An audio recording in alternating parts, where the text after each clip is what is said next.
My name is Angelica Lim, and I'm an assistant professor in the School of Computing Science at Simon Fraser University, and I'm the director of the ROSI Lab, which stands for Robots with Social Intelligence and Empathy. I was thinking about doing graduate school in robotics, and I saw lots of really neat videos of robots in Japan, and I thought that's exactly where I need to go to do my master's. And so I ended up going to Japan with the help of the MEX scholarship, and I was able to get into Kyoto University for my master's and PhD.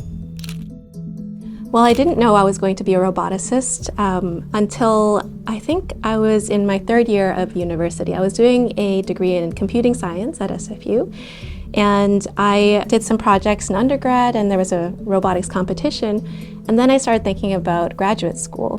My friend told me that Japan was a very nice place to live. It was safe, it was interesting, and the food was really good, so I thought it might be a really good place to go. I also thought about my different options about robotics and robotics research, and Japan has a very wide variety of robotics research, and for me that was something very different from a lot of the military robots that was taking place in the early 2000s in North America, and for me that was a really compelling reason to go and do research in Japan.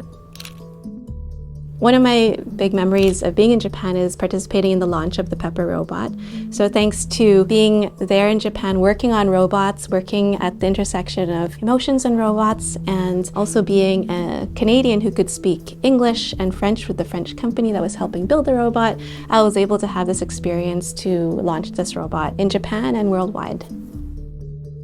The reason why I chose to apply for the MEX scholarship is that it can be very expensive to go into these graduate programs. So I was looking for scholarships, and MEX not only helped support me in the airfare and the stipend, but also my tuition was covered. And for me, it was just such an excellent opportunity. So now in my lab, I run a lab doing empathetic robotics, looking at the social aspects of interacting with robots, which are now becoming, I think, more and more critical as we have human-AI interactions. I think that was very much spurred on by the type of research that was happening in Japan during my time in grad school. So my future plans include continuing to work on interactive robots like the one that you see behind me. I also am very passionate about promoting inclusion and diversity in robotics, and so I want to do more of that, not just interculturally, but also promoting things like women in technical fields like robotics.